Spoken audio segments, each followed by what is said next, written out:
Hey friends, welcome to Holistic Hearts. Thank you for joining me today, Kristin Chadwick here. And today we have our Psalm 4 encounter. If you haven't listened to the teaching through Psalm 4, I really highly recommend doing so before you jump into this encounter. David teaches us so much about how to allow God to really speak to our hearts in the midst of suffering, identity attacks, confusion, hurt, pain. And in the New Testament, there's a moment that I believe is one of the most powerful, beautiful, redemptive moments in Scripture. And this was brought up to me. I'm going to give credit where credit is due to my dear friend Jenny Lunning, who shared this at our church a couple weeks ago that has just rocked me. Peter was called by Jesus to leave everything he knew as a fisherman and to follow Jesus. Peter also became Jesus's right-hand man. Jesus even told Peter that he would one day be the rock on which the church would be built upon in Matthew 16:18. He was given his royal kingdom identity by Jesus himself, the Messiah. Then, as Jesus was arrested and was being beaten in the temple, Peter denied Jesus, and being like the whole process or the whole identity that he clung to just in a moment, he denied any association with Jesus. And in Luke 22:61, we find this beautiful moment, an exchanged look between Peter and Jesus. And they lock eyes right after this moment where Peter denies him a third time. This pivotal split second becomes a catalyst, moving moment for Peter. And perhaps for you too, it did me. And how we perceive the face of Jesus as he walks into being persecuted is so important. Peter, who was given his kingdom identity, was now questioning everything. He was watching the man, the Son of God, be persecuted. Things did not pan out the way that he thought, and perhaps he was feeling shame or foolish or intense fear. Does this sound familiar? Psalm 4 talks about this very thing: shame, feeling intense fear, terror. And each time someone would come up to Peter and point out that he was one of the people associated with Jesus, he denied it. And I can imagine that each time that he said, "No, I do not know Jesus," that his heart must have felt a disconnect and a disassociation from that moment, a tremble of disconnection. And here is where I want to jump into this encounter. So, as always, find a spot where you can close your eyes for a moment and settle into this sweet time with Jesus. So breathing in and breathing out, taking time to allow your body to just settle into this moment. Inhale and exhale longer than your inhale. And let's do this a few times to settle and calm our body. Breathing in and breathing out.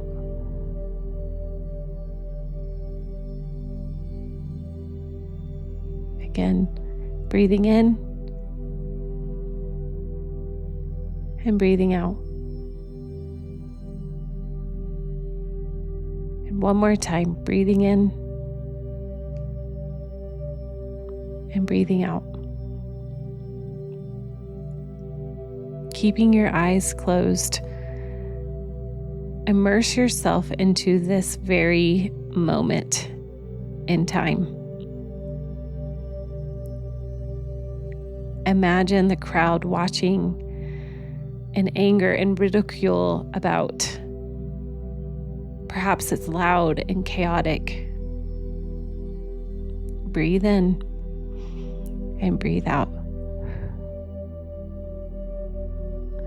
Peter has just denied being associated with Jesus for the third time. Imagine you're in that very moment witnessing this scene.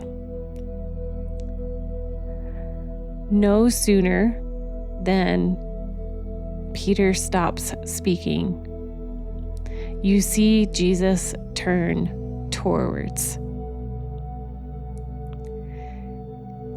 In Luke 22, I love how it points out that Jesus turns toward. He turns towards Peter, not away. Jesus looked directly at Peter. Jesus locks eyes with Peter, his friend. This moment right here is powerful. Now remember, Psalm 4:6 says, "Let the light of your radiant face break through and shine upon us." The importance of looking at Jesus face to face is the importance of unlocking and taking away shame's power. Jesus locks eyes with Peter and says, after the 3 times of denying and disorienting moment, "You are okay because I am okay."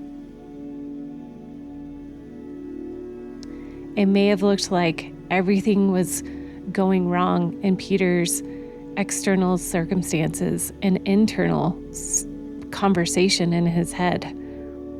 But in this very sweet interaction, Jesus locks eyes with Peter. And maybe the look on his face is, "I'm okay.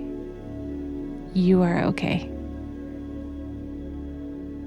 Peter could rest in the assurance that Jesus was still the Messiah in the midst of chaos, in the midst of Peter's failure, in the midst of shame. Jesus was still in control.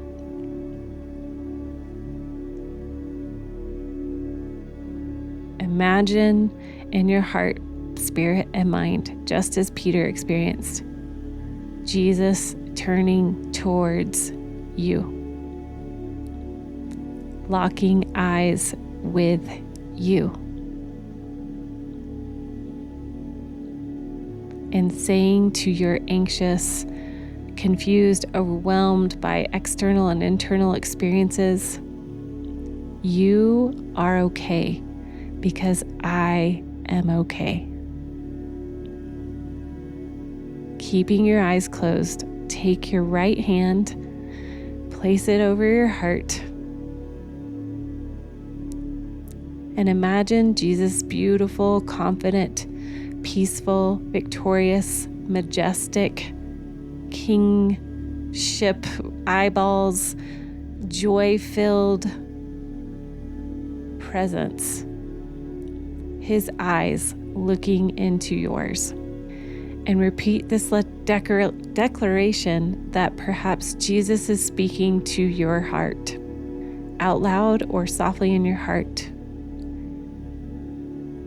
"You're okay because I'm okay." Use this as a breath prayer over the next few minutes. As you breathe in, you can say, "You are okay because I'm okay." Jesus is okay, so I am okay.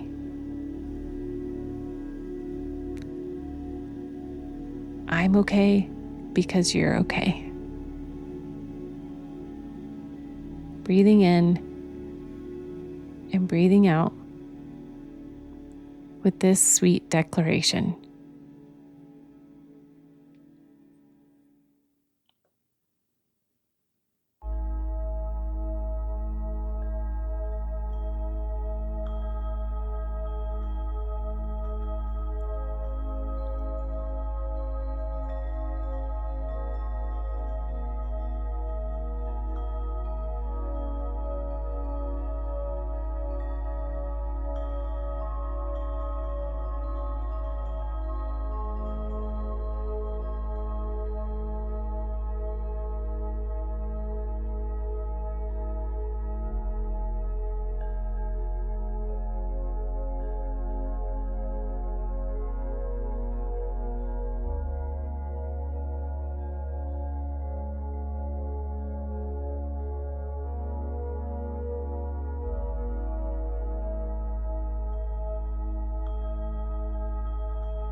one last time with your hand on your heart,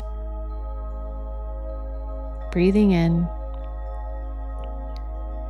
and imagining Jesus speaking to you. You are okay. And exhaling, because I am okay.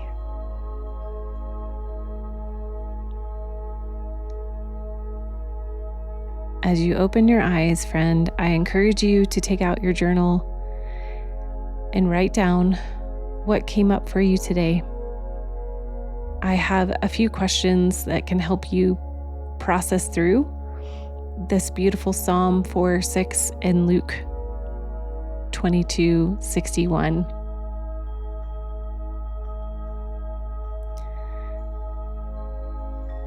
But as always, I encourage you to sit as long as you need and make sure that you journal it out. And if you need somebody to talk to, I encourage you to reach out to a friend and do this together. Encourage one another, no matter what the world looks like, no matter what's going on inside internally. Friend, you are okay because Jesus is okay. He is undisturbed.